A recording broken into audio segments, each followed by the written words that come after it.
Que Dios me los bendiga, mis hermanos. Estamos aquí con el ministro David Parra y mi persona. Mi nombre es Juan Orellana, ministro en la gracia en Cristo Jesús. Preparados y estudiados no en la mesa de Gamaliel, sino en la gracia de nuestro Señor Jesucristo. Amén. Bueno, como otros que dicen que son muchachos, son los doctores, y nosotros somos sencillos. Que tenga título, no le otorgamos el título, porque como dijo el apóstol Pablo, lo tomamos como basura. Simplemente estamos aquí hablando la verdad. Y bueno, preséntese, ministro. Yo le diría a cada uno de los amados amigos y hermanos que nos sintonizan a través de la célula de Jesucristo. Amén. Vamos a empezar antes que todo, vamos a orar y a dar gracias a Dios por la oportunidad de seguir adelante. Estaremos tratando qué sucedió después de la muerte de todos los apóstoles de Jesucristo. Yes. ¿Qué sucedió después de la muerte de los apóstoles de Jesucristo? Oremos. Padre, gracias te damos en el nombre de Jesús. Por tu gran amor, tu misericordia hacia nosotros. Gracias por perdonarnos en la sangre de Jesucristo. Venimos ante ti en el nombre de Jesús para que nos limpie pensamiento, palabra, obra, Señor. Que nos santifique por medio de tu palabra. Guíanos a través de tu Espíritu Santo, Señor. Guíanos a cada uno de nosotros que necesitamos de ti. Gracias por lo que nos has provisto, nos has bendecido, nos has guardado, Señor. Y que tu cuidado y tu misericordia esté con nosotros todos los días hasta el fin del mundo. Gracias, Jesús, te damos por todo. En el nombre de Jesús, por tu palabra que va a ser glorificada. Te damos gracias, Padre, por nuestro Señor Jesucristo y Salvador. Te damos gracias. Amén, amén, amén. Amén. Gloria a Dios, gloria a Dios. Bien, estamos hablando, entonces ese es el punto importante. ¿Qué sucedió después de la muerte de los apóstoles de Jesucristo? Recordemos que eran los 12 apóstoles que habían sido mandados ir por todo el mundo y predicar el Evangelio y iban a ser discípulos, y cada uno de los discípulos iban a ser más discípulos. Esto dio crecimiento a la iglesia. Claro, no puedo traer yo un punto también, que no sé si podríamos hablar también, qué pasó con Judas, que fue uno de los discípulos, supuestamente de los 12, qué pasó con Judas. Ahí mismo dice quién reemplazó a Judas, muchas otras cosas. Bueno, en la Biblia, el libro de los Hechos dice que ya él fue reemplazado, pero de todas maneras, ya con el reemplazo que fue Judas, que ya murió, con el que fue reemplazado, el libro de los Hechos lo habla cuando se eligió al sucesor de Judas. Así es. Entonces, vemos nosotros que la iglesia comenzó a crecer y crecer y crecer, pero los apóstoles todos llegaron a morir. El último apóstol que la Biblia nos registra es el apóstol Juan, que escribió el libro de Revelación en el Apocalipsis, y se data de porque él murió en el año, más o menos teniendo 90 hasta 100 años. Eso es lo que más o menos se trata de decir, ¿no? Una fecha de hasta los años de vida que él tuvo. Fue el último, a los cuales Jesucristo dice que él quedaría de entre todos los apóstoles, el último de todos. Confirmado de esa manera, pues el último libro que nosotros tenemos en nuestra Biblia, que es el libro de Apocalipsis. Así es. Entonces estamos hablando, es una pregunta interesante. Muchos de nosotros queremos saber qué sucedió después de que los apóstoles murieron. Entonces tenemos un gran caso importante. Esta etapa data después de que Juan el discípulo amado, que escribió el libro de Revelación Apocalipsis, hasta el año 476 más o menos, hasta el 310, antes de que se eligiera el primer papa. O sea, estamos hablando de cerca de 200 años de diferencia, de espacio en el cual hubieron situaciones que no sabemos. La Biblia no registra, no hay un papel que registre quién era los siguientes apóstoles, no registra de elección de algún papa, no existe ningún documento de los apóstoles fiable que declare quiénes fueron los apóstoles, nuevos apóstoles después de los 12 que murieron. No se dice que hubo un papado, porque recordemos, como en la vez anterior en el tema que hablamos, que se hubo una unión en el concilio, ¿verdad? Tratamos en el libro de los Hechos sobre el concilio que hubo en Jerusalén, y estuvieron todos los apóstoles, inclusive Pablo, en esa reunión, y jamás se llegó a escoger ningún papa en ese tiempo. ¿Qué acontecimientos sucedieron después de los apóstoles? Eso hablaremos. ¿Qué piensas tú, Juan Carlos, que hubo durante ese tiempo, más o menos entre la muerte de Juan, que escribió el Apocalipsis, hasta que empezó el papado? En el año 313 más o menos. Sí, pero vamos a hacer un corto índice de todo esto. En el libro de los Hechos, que habla los Hechos 2.2, por ahí, 2.1, 2.2, que dice aquí que que en el día de Pentecostés, aquí nos dice la palabra, Ya. en el cielo como un viento sobredándome, o sea que el Espíritu Santo estuvo sobre ellos. Pero usualmente en el versículo 1, capítulo 25, dice que fue uno de los Matías que cayó sobre, Fue uno de los que ocupó lugar. que ocupó el lugar de Sí, Judas. ese Aquí nos es dice el 23, apóstol. 24, entre 25 y 26 también. Aquí nos da a entender que hubo, pero con sabiduría, entregados en el Espíritu, en oración, porque dice que invocaron a todos los que eran para ser nombrados apóstoles y eligieron y echaron suerte a Matías. Aquí Sí, dice. hubo una elección y un sorteo en el cual se escogió de esa manera quién era por votación. Sí. De esa manera, pues salió Dice Matías. el sorteo, o suerte que le llaman unos, con otra 26. sinónimo. Se escogió a Matías. O sea, la iglesia en general es la que decidió en votación el reemplazo de Judas. Esta es una organización bien ampliada, ministro, pero después de todo esto, cuando ya se fue desapareciendo, me dijo que cuál es mi opinión entre el último apóstol que quedó vivo, que era Juan. Sí, ¿qué pasó? ¿Qué acontecimientos tú crees que sucedieron después de eso? Usualmente Juan, hay un conflicto entre lo que era el apostolado, de que querían uno involucrar al otro, pero el que tenía derecho era el que era ungido por Juan. Por eso dicen que a veces se le dan y se le otorga a otro obispo, que supuestamente en ese tiempo fue nombrado por la Iglesia Católica, pero no se le da derecho porque el último apóstol fue Juan. Sí. Bueno, la palabra apóstol, nosotros entendemos esto. Bíblicamente hay muestras. Uno, que el apóstol tiene que haber visto al Señor y haber andado con el Señor. Esa es una de las cosas, requisitos para poder ser escogido apóstol. Hoy en día, alguien tiene que haber visto a Cristo, alguien tiene que haber hablado con Cristo para poder tener ese derecho de apostolado. Juan Es era lo que te Matatán. estoy diciendo bíblicamente. Esto es lo que sucedió en la elección de quién reemplazaba a Judas. Correcto. Entonces, otra cosa, la palabra apóstol se significa un sinónimo de embajador, una persona que representa en como el cónsul, que representa en otro país, El representante el representante de otro país, de las entonces naciones. de una nación. Ujú. Entonces, de esa manera nosotros somos representantes de Cristo. El apostolado tiene que unir los requisitos que dice el libro de los Hechos y representa a Jesucristo y habla de Cristo a otra nación. Correcto. En otras palabras, ubicado ahora en una posición de ministros. Sí, hoy se llama ministro, porque Por la eso- Biblia nos habla. La Biblia dice que somos ministros del Evangelio. Claro. Sí, Y usualmente de esa vemos manera. también un simbolismo en las naciones. Eso es lo que estamos dando a entender bien en claro. Ya. Como en Israel está el primer ministro de Israel, el Sí. primer ministro de Inglaterra. Solo los países que otorgaron la posición de los reinos antepasados ya no son reyes, sino son ministros.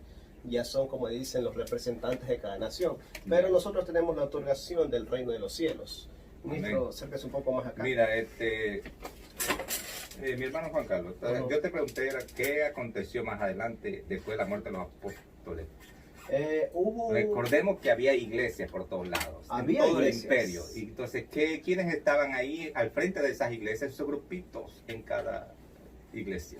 Usualmente habían ya gente instruida por los apóstoles, pero el Muy problema bien. aquí es que en ese tiempo eran perseguidos por el Sí, imperio sí, romano. sí hubo muchos años de persecución. Ujú. Te estaba hablando más o menos como 200, 300 años de persecución. Después de todo esto. Después de, o sea, bueno, hablando del tiempo de Cristo para adelante.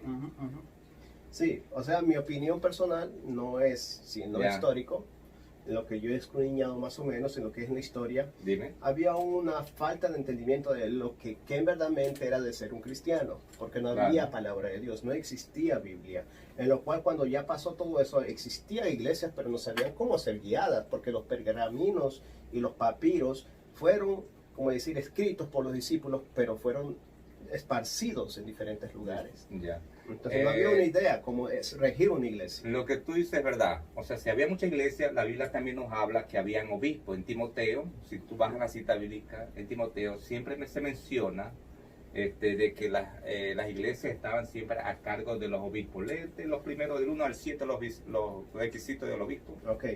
Requisitos de los obispos. En el 1 Timoteo 3, 1, 7.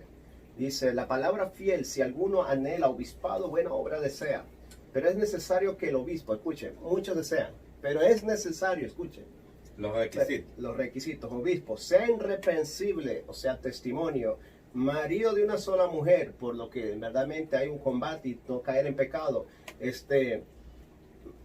Sobrio, o sea, que no entregado al vino. Prudente, ser sabio en sus propias decisiones, en cada decisión que tome, de la iglesia y todo. Decoroso, o sea, que sea delicado. Hospedador, o sea, que sea amable con los que tienen la visita. Apto para enseñar, o sea, que esté preparado. No dado al vino, no pendeciero, no codicioso de ganancias deshonestas, sino amable, apacible, no avaro. Gloria a Dios, esto habla de su que gobierne bien su casa, que tenga su sujeción con honestidad.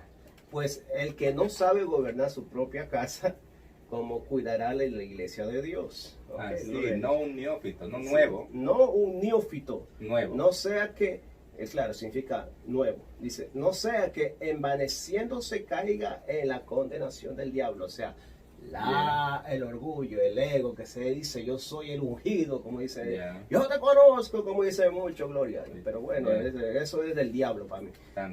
Primero yo le doy mira, mi nombre es Juan, ahorita sí te presenté, ahorita te conozco. También es necesario que tenga buen testimonio de los de afuera para que no caiga en descrédito y en lazo del diablo. Mira, entonces es importante esto. Santo. O sea que el carácter moral, la presentación física es importante.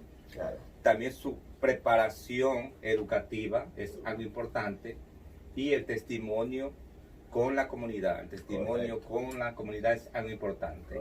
Y otro, que sigan no es neófito y que no caigan en la condenación del diablo. Eso significa que hay mucha gente que, como son nuevos en la fe y no saben de Biblia, hablan lo que quieren y no lo que deben entender de la Escritura. Es un proceso. Entonces, un proceso. Entonces, en ese tiempo, los apóstoles cogían obispos y ponían en las iglesias obispos. ¿Qué sucedió? Yo, como te dije, después de los apóstoles que ya desaparecieron, que murieron, hasta el último que era Juan, que escribió el Apocalipsis. ¿Qué sucedió? Tú topaste un punto importante. Cuando ellos, no había Biblia, vamos a decirlo así, pero los escritos, todo lo que había escrito los apóstoles, los evangelios, las epístolas, las cartas, todo eso estaba regado por todo el imperio romano. Y se habían escrito, inclusive la gente había, los mismos testimonios y escritos se habían regado por todo el mundo. O sea, copias escritas a mano, se enseñaba en diferentes iglesias. Todo lo que Cristo enseñó, habló y lo que discípulos predicaban y enseñaban. Entonces, mira, durante ese periodo, es algo importante, no había Biblia. Entonces, el Espíritu Santo, ¿qué se comenzó a hacer? A trabajar en las vidas de las personas, a que buscaran el conocimiento de la palabra del Señor. Entonces, hubieron gente preocupada más adelante en querer reunir toda esa información de todos los escritos que están regados por todo el imperio, todas las epístolas, y cuáles eran en verdad las verdaderas inspiradas por Dios, y no porque alguien, un neófito de ellos, les dio ganas de escribir un libro parecido de que eran ellos seguidores de Jesucristo o apóstoles, y no eran nada de eso. Había muchos conflictos durante ese periodo. Estamos hablando casi antes de que se escogiera el primer papa. O sea, había obispo por todos lados. Sucedió que la iglesia estaba, otro punto, aparte de eso, que no había la escritura, que habíamos hablado nosotros, hay que reconocer algo importante. Nunca había un papa, nunca había un papa en ese tiempo. Nunca se escogió un papa, ni en el tiempo de los apóstoles que están unidos en el concilio, según el libro de los Hechos, nunca hubo un papa. El primer concilio, nunca. Entonces el Espíritu Santo se encargaba de enseñarles a todos a través de la Escritura. La gente no tenía un concepto de lo que era doctrina o enseñanza. No sabían lo que era la Trinidad, no sabían qué era el Espíritu Santo, no sabían cómo era Dios, no sabían si Jesucristo era humano, era divino. Todos esos temas, la gente con todo este tipo de preguntas dice, ¿cómo sabremos nosotros con claridad qué es lo que Dios quién es Cristo en verdad? Jesucristo. ¿Quién es Jesucristo que se está predicando en todo el imperio romano? Regresamos, eso está interesante. Ahorita vamos con lo bueno. Regresamos en unos cuantos segundos, mi hermano. Que Dios me lo bendiga. Ahorita regresamos.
Bueno, mis hermanos, estamos aquí con el ministro, otra vez más aquí. Bueno, esta es la mejor propaganda que Univisión o Telemundo. Aquí estamos hablando de la palabra y quién tú eres. ¿Tú a qué linaje perteneces? El linaje tuyo tiene que ser cuidadosamente elegido a quien tú le sirves, porque ese según también viene el linaje. Si le sirvo al diablo, soy yo del diablo. Si le sirvo a Dios, voy conforme a la palabra de Dios. Bueno, siga, ministro, que lo que estaba interesante en el tema que estábamos hablando. Como te digo, entonces llegó el tiempo de preocupación de las iglesias, saber sobre la doctrina, sobre qué es lo que se llama Cristo, sobre el bautismo, la Santa Cena, qué significaba la Trinidad, al Padre, Hijo y Espíritu Santo, qué significaba Jesucristo, si era hombre o Dios, todos estos temas importantes. Entonces, como había muchos grupos o sectas en esos tiempos, entonces que querían saber la verdad o torcer la verdad, entonces esto era preocupante para todos los cristianos creyentes. Entonces por eso que comenzó a recopilarse, a colectarse todas las informaciones de los apóstoles y saber definir cuál era la doctrina verdadera que enseñaba la Escritura. El Nuevo Testamento, entonces Dios a través del Espíritu Santo, a través de un reglamento, de puros requisitos que tenían que reunir para saber si eran inspirados o no por Dios, si es que en verdad eran de Dios estos o eran descritos por los hombres,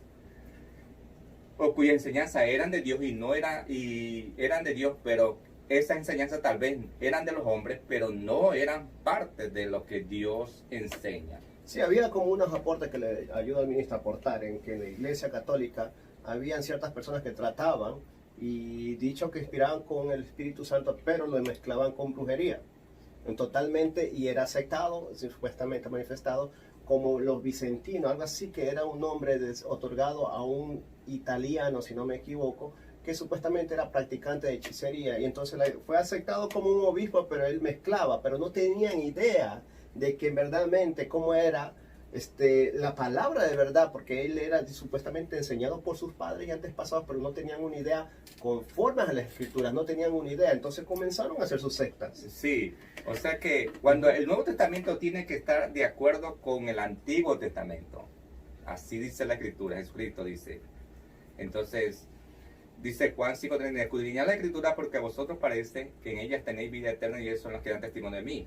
Si nosotros investigamos la Biblia, el Antiguo Testamento, cuando se comparó el Nuevo Testamento, se dieron cuenta que estos eran inspirados por Dios, que eran de acuerdo a lo que Cristo enseñó, de acuerdo a lo que creían los apóstoles que Cristo enseñó, y no lo de acuerdo a lo que uno pretendía, estos grupos sectarios estaban haciendo. Recordemos, no había iglesia así como en el tiempo que le llaman ahorita la iglesia católica. No existía la palabra iglesia católica. Entonces, ¿qué sucedió más adelante? Mire, ya pasaron 200 años, hasta el 300 y pico en el Nicea. Durante ese tiempo hubo sectarismo. Pero algo más, más o menos tiempo oscuro, ¿no? No sabían ni cómo guiar a los que le seguían exactamente. Es un tiempo de oscuridad. Después del año 100 que desaparece Juan hasta el 313 que comienza a reunirse lo que se llama todos los obispos, especialmente en Roma, por Constantino. Durante el apóstol Juan del Apocalipsis, Juan, el último, hasta el año 313, del 100 al 313, durante ese tiempo que no había escritura, no había papa, no había apóstol, solamente obispos. Entonces, ¿qué pasó ahí? La iglesia era perseguida durante toda esa época por diferentes emperadores. La iglesia tuvieron persecución y no había papa que representara a los cristianos. Cuando llega Constantino, más o menos en el año 300 en adelante, estamos hablando, no te doy fecha determinada. Entonces, la iglesia que estaba perseguida en ese tiempo, como más de 200 años, 300 años después de Cristo, desde Cristo hasta el año 313, Constantino dice que él había visto una visión de que si él ganaba una batalla, que Dios le diera una señal de una batalla, y que si ganaba él, era Dios que lo había guiado. Dice que él vio una cruz en el cielo. Dicen esos comentarios, esos tipos de anécdotas. Que tuvo un sueño. Una visión era. Vio, dice, una cruz en el cielo. Y dice, y que oyó una voz que decía, por esta cruz triunfarás. Entonces, a través de esa, cuando tuvo la batalla de la victoria, dice que favoreció el cristianismo. Mire, esos años de persecución, 300 años casi de persecución de la iglesia cristiana, fue arrasada. El cristianismo creció, pero también habían problemas alrededor políticos. ¿En qué sentido?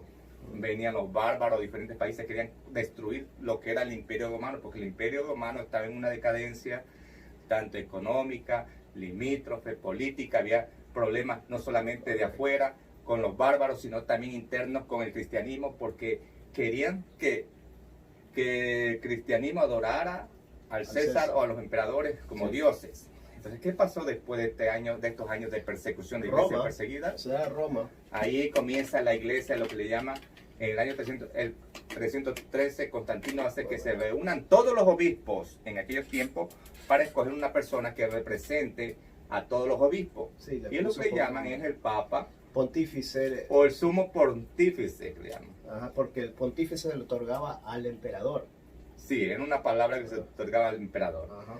Entonces, en ese tiempo, mire, correcto. El Papa, hasta más adelante, el Papa, en los primeros principios, el Papa tenía que obedecer y estar sometido al emperador, en este tiempo a Constantino. Estaba sometido. Entonces, pero más adelante la iglesia comenzó a gobernar. Después de una iglesia perseguida, comenzó a ser una iglesia imperial. ¿En qué sentido? Comenzó a tener bienes, propiedades, territorios. Los templos que habían sido antes paganos pasaron a la iglesia católica, porque Constantino estableció, ya no le llamó iglesia cristiana, le llamó iglesia católica. Católica, que significa universal o cataclismo, que es un sinónimo de cataclismo, o algo que es un fenómeno. Cataclítico, sí. dice general. Un fenómeno, vamos a decirlo así. Era algo difícil de parar el crecimiento del cristianismo frente a la persecución que le hacían los emperadores. Entonces tenía que conseguir la paz interna para poder mantenerse el imperio. Por eso tuvo que hacer alianza o unir la iglesia con el Estado. Se unió la iglesia, que él estableció el catolicismo, y se unió tanto el catolicismo como el imperio de Constantino romano, y se estableció y se puso un líder al frente de todos los obispos, que es el Papa, y de esa manera Constantino con un Papa mantenieron reglamentos y dictaron leyes y cosas que no estaban de acuerdo con las escrituras.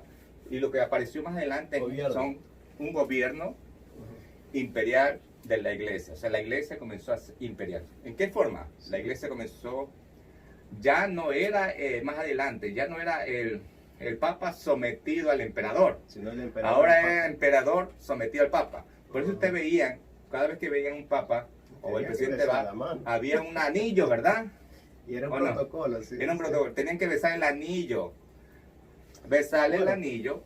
Sí, todo eso tiene al Papa. razón. Él tiene razón, porque a mí incluso... Porque ya la autoridad la tenía ya no el gobernante, ni el emperador, ya la tenía el Papa.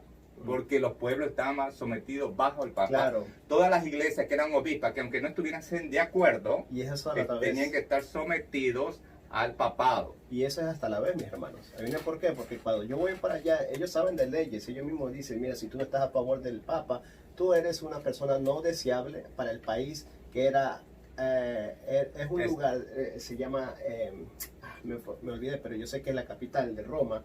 Y ahí, usualmente, yo tenía que regirme. Entonces, como yo no estaba a favor y era evangélico, o sea, era católico, pero me vine a los caminos del Señor, fui rechazado por un protocolo que ellos tienen por los líderes, no solo basado al Papa, sino por todos los presidentes o reyes. Si tú no eras deseable porque tú no estabas a favor del rey o del presidente, te rechazaban.